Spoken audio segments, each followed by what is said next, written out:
Imagine you're 8 years old. You've just been dropped into a completely foreign country. Yeah. You don't speak a single word of the language. You have no friends, no safety net. You're just surrounded by adults speaking this rapid-fire code that you can't comprehend at all. It's a terrifying scenario. I mean, just deeply isolating. Yeah, exactly. So how do you survive? Mm. How do you figure out, who's a threat, who's indifferent, or who might actually be willing to help you? Well, it forces your brain to adapt instantly. When you strip away spoken language, you're left with just the rawest form of human communication. You have to rely entirely on the physical data that people are broadcasting. And that is exactly what happened to Joe Navarro. Back in 1961, he arrived in the U.S. as an 8-year-old Cuban refugee fleeing the regime. And because he couldn't understand English, he became this hyper-vigilant observer of human behavior out of pure necessity. He basically learned to read the physical subtitles that every person broadcasts, whether they know it or not. Right. And he took that childhood survival mechanism, honed it, and turned it into a 25-year career in the FBI's elite behavioral analysis program. He literally spent decades sitting across from KGB spies, terrorists, white-collar criminals, just decoding those subtitles to catch them in lies. Which brings us to the mission of today's deep dive into his source material, the Dictionary of Body Language. Our goal today is to give you, the listener, a shortcut to reading those exact same unspoken signals in your own daily life. Because, whether you're trying to figure out what your boss really thinks of your presentation or just trying to understand your partner's mood, Navarro's work provides this incredible framework. It's not just about what people are doing with their bodies, but the deep evolutionary biology behind why they're doing it. Yeah, and what's so brilliant about his framework is how it just simplifies all the noise. We often think of body language as this chaotic dictionary of like 1,000 random gestures you have to Oh, memorize. totally. Like touching your nose means this or scratching your ear means that. Right, but Navarro argues that almost everything we do physically boils down to a strict binary system. It's either a marker of psychological comfort or a marker of psychological discomfort. So it's a binary. Exactly. And to understand why it's so strictly binary, we have to look under the hood at the engine driving human behavior, which is the limbic system. That's the emotional primitive center of the brain, right? Yes. It's responsible for our survival, and it reacts instantaneously to our environment long before our conscious thinking brain. The neocortex even has time to process what is happening. Okay, let me make sure I'm wrapping my head around the mechanics of this. So the neocortex is where we do our complex thinking, our talking, our planning. But the limbic system is more like the background operating system on a smartphone. That's a great analogy. Like it's always running, it never sleeps, and it's constantly scanning the room for threats or rewards. That's a highly accurate way to look at it. Because the limbic system is designed to keep us alive, it doesn't have time to ponder. It just acts. When you encounter something positive, like a friend you haven't seen in years or a great piece of news, the limbic system instantly registers comfort and allows the body to open up. But when you encounter a threat, Right, and in modern life, a threat is rarely a predator anymore. It's usually a psychological threat, like a really difficult question in a job interview. oh man, yeah. The limbic system registers that discomfort, and it instantly initiates a freeze, flight, or fight response. And because this happens subconsciously and autonomously, it's incredibly reliable. It bypasses our cognitive control entirely. But wait, if this system is so automatic, why do so many people confidently believe they have a foolproof poker face? You hear people say all the time, I give nothing away, I'm completely unreadable. People believe they have a poker face because they're only thinking about the parts of their body they're actively trying to manage, which is usually just, holding a blank expression or keeping their mouth shut. Just freezing their face, basically. Exactly. But the cognitive load required to actually police your entire body is impossible for the human brain to manage. There are over 40 muscles in the face alone. The conscious brain simply cannot monitor every microexpression, every shift in posture, and every twitch of the fingers simultaneously. So the stress has to go somewhere. Yes, when the limbic system experiences stress, that energy escapes through what Navarro calls leakage. Leakage. So the stress essentially overflows the system. And Navarro points out that these leakage behaviors aren't just like cultural habits we pick up from our parents or society. They're literally hardwired into our biology. This is where it gets really fascinating. Yeah, he highlights this mind-blowing observation he made back in 1974 involving congenitally blind children. These are kids who had been entirely blind since birth. They had never seen another human face. Never. They'd never watched a movie to see how an actor displays anger or joy.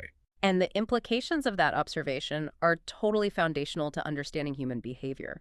Because when these congenitally blind children experienced sudden joy, they exhibited happy feet, literally bouncing and defying gravity. Wow. And when they felt confident, they would press their fingertips together in a steeple shape. If a child who has never seen a gesture performs that exact same gesture in the exact same emotional context as a sighted person, it proves these aren't learned behaviors. That's genetic. Exactly. Navarro refers to them as paleocircuits. These are neural pathways laid down millions of years ago in our DNA to facilitate survival and communication within the tribe. It totally shatters the idea that we can outsmart our own biology. It's why kids are such famously terrible liars. You ask a toddler if they ate the cookie, and their newer speaking brain, the neocortex, fabricates the word no. Right, but their body betrays them. Yeah. Their limbic system, reacting to the stress of the lie, causes their head to vigorously nod yes while they're saying no. The spoken word is remarkably easy to manipulate, but the paleocircuits are not. And this constant battle between what our conscious brain wants to project and what our limbic system actually feels brings us to the primary battlefield for perception management, the face. We put an enormous amount of effort into controlling our facial expressions, but subtle physiological tells almost always leak through, don't they? They do. Let's start right at the top with the forehead. We always try to keep our foreheads smooth and relaxed, especially in professional settings. But when we get hit with a difficult problem, those muscles betray us. Physiologically, furrowing the brow is a really primitive mechanism, right? Very primitive. Millions of years ago, we squinted and furrowed our brows to shield our eyes from incoming physical blows, harsh weather, bright light, things like that. But today, we don't have to worry about harsh weather in a boardroom. No, but we use that exact same musculature when we face a psychological blow to our ego or a bright cognitive load. When you see someone furrow their brow during a conversation, it physically indicates they're struggling to process the information or they strongly doubt what you're saying. Which makes a modern cosmetic trend that Navarro discusses absolutely fascinating. He argues that Botox is actually ruining our ability to read emotional cues from the people closest to us. It's a huge issue. I always just thought of Botox as a vanity thing, Yeah. But he frames it as an actual communication barrier. It creates a severe empathetic blind spot. And to understand why, we have to talk about mirror neurons. Empathy isn't just an abstract feeling. It has a physiological mechanism. Okay, how does that work? When you're talking to a friend who is sad, your brain uses mirror neurons to subconsciously micro-mimic their facial expressions. That physical mimicry sends a signal to your own brain, which helps you actually feel a fraction of their sadness. Oh, wow. So you're literally reflecting their emotion physically to feel it emotionally. Yes. But if someone has paralyzed their forehead muscles with a neurotoxin to erase wrinkles, they aren't broadcasting those subtle furrows of worry or doubt. Babies look to their mother's forehead for emotional feedback. Spouses rely on those micro-expressions to know when their partner is overwhelmed. So when you erase that data, you break the mirror neuron loop. Exactly. The people around you physically cannot empathize with you as effectively. We are literally cosmetically deleting our paleocircuits. That is wild. And speaking of manipulating the face, let's look at the smile. We have all been on the receiving end of a painfully fake, tense social smile. Oh, we all know it when we see it. How do you biologically distinguish the fake perception management from genuine joy? You have to look at the eyes. A genuine smile, scientifically known as a Duchenne smile, is involuntary. The limbic system commands the zygomatic major muscles in the cheeks to pull up, but it also engages the orbicularis oculi muscles around the eyes. Right, creating those little crinkles or crow's feet. Yes, you cannot consciously fake a Duchenne smile. A false social smile, the one we use to pretend everything is fine when it isn't, is driven by the conscious neocortex. It only engages the mouth. The eyes remain flat, tense, and entirely uninvolved. And the mouth itself is a massive leakage zone for disagreement. Navarro talks about this rapid, almost involuntary shifting of the lips called lip pursing, pulled to the side. Yeah, he references the famous meme of gymnast Michaela Moroni looking incredibly unimpressed on the Olympic podium. Yes. The lips pull tight and shift to one side of the face. That gesture is the brain physically rejecting what is in front of it. It's a wordless display of disdain. But if we want to talk about the mouth revealing true intentions, we have to examine duping delight. Oh, this one is chilling. It's that out-of-place smirk that flashes across someone's face when they're actively lying to you. It is the ultimate display of cognitive dissonance. When a person is lying, their conscious brain is working incredibly hard to look serious and trustworthy. Right. But if they believe you are buying the lie, their limbic system experiences a sudden microburst of euphoric relief. There's a rush of dopamine and adrenaline. The brain is essentially saying, I am getting away with this. And that physiological joy just overrides the conscious control. Just for a fraction of a second. But it leaks out as a wildly inappropriate smirk. He also mentions a related concept called narcissistic serenity, which is terrifying. It really is. It's the eerily relaxed, completely untroubled face you see on massive fraudsters or criminals right after they get caught. He uses Bernie Madoff as an example. Oh, perfect example. His multi-billion-dollar Ponzi scheme collapses, he gets arrested, and his face looks like he's waiting for a massage.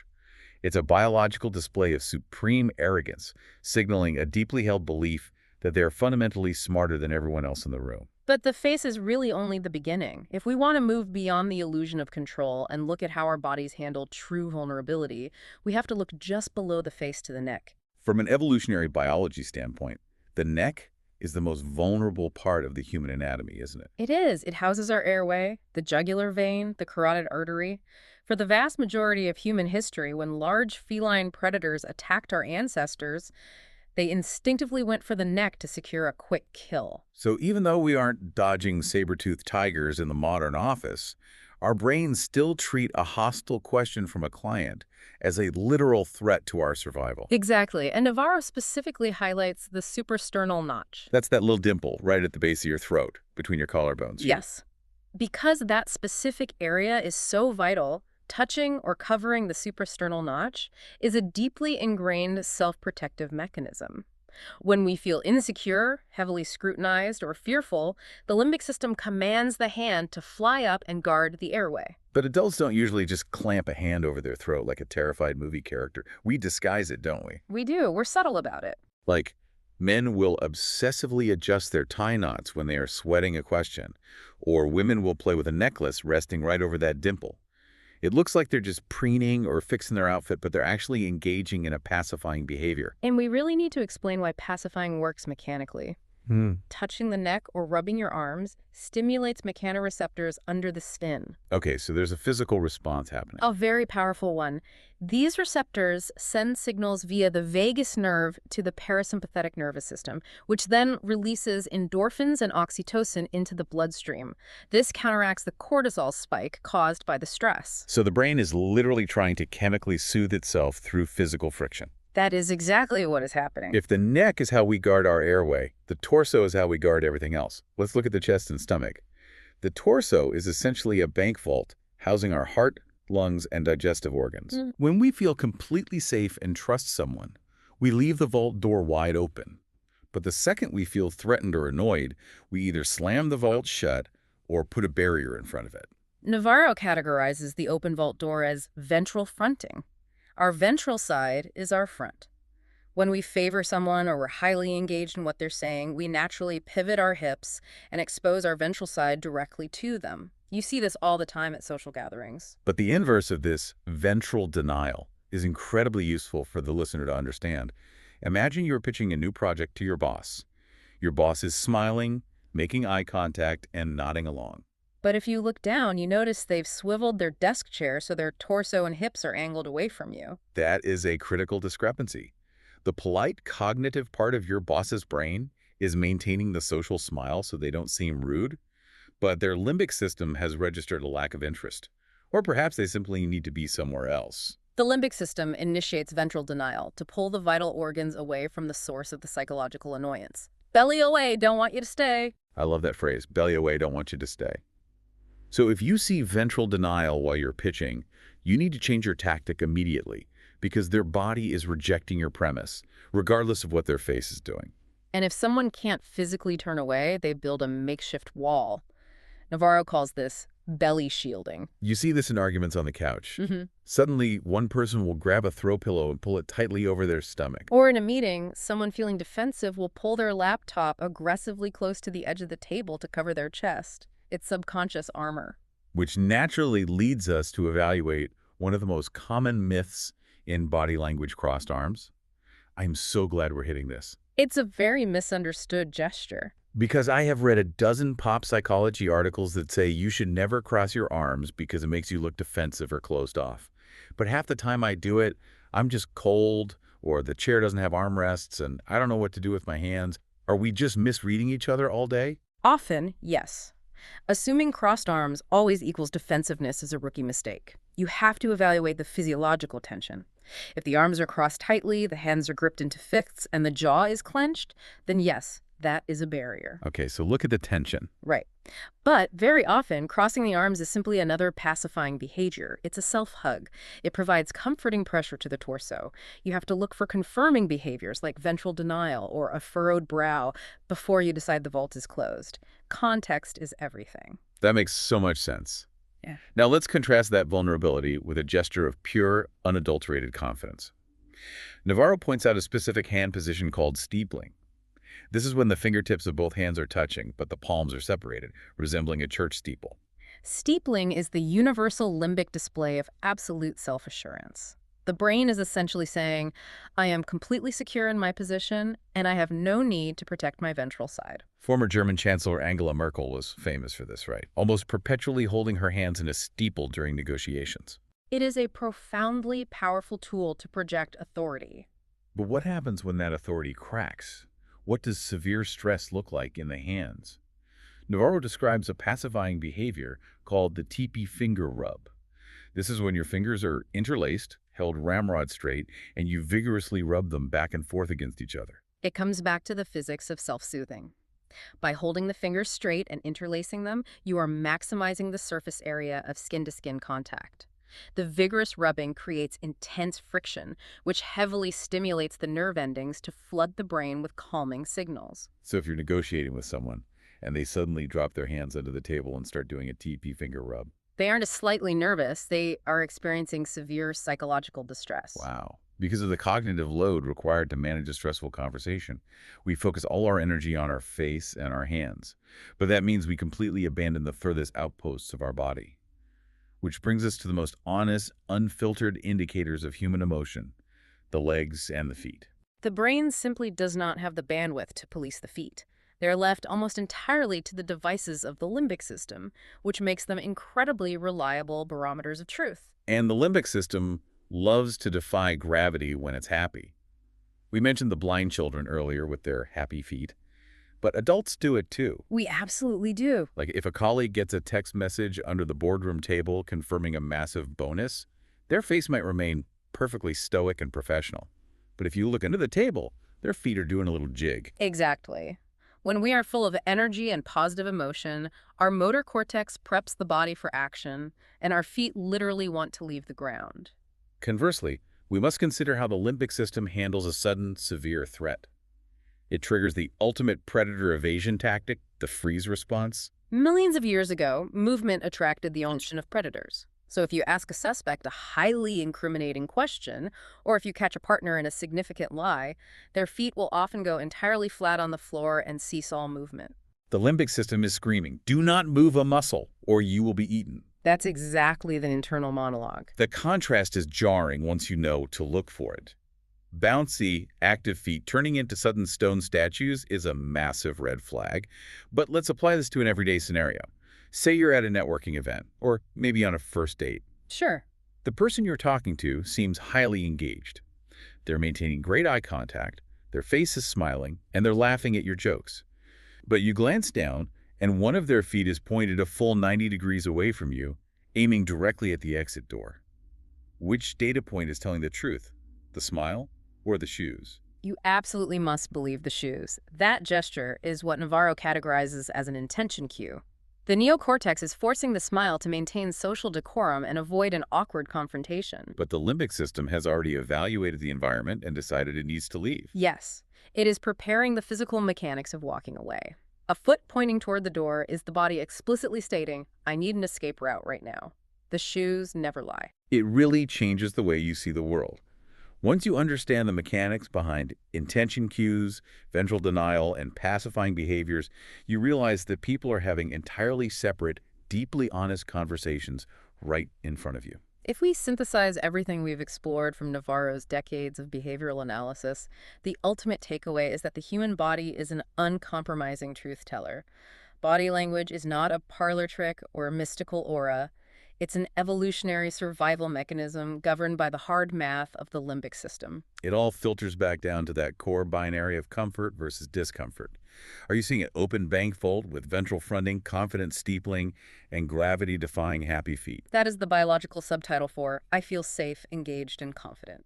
Or are they suddenly touching their suprasternal notch, vigorously rubbing their legs to stimulate their vagus nerve, or freezing their feet flat to the floor? That is the subtitle for I am threatened, stressed, or lying. When you begin to observe these biological clusters, rather than just guessing at isolated gestures, you develop the ability to read the underlying reality of a boardroom, a living room, or a negotiation table. You stop being distracted by the words people choose to say, and you start paying attention to the physiological realities they cannot help but reveal. It's like seeing the Matrix. So, we want to leave you with a final, provocative thought, a piece of homework for you to test this out in your own life. Tonight, turn on your television.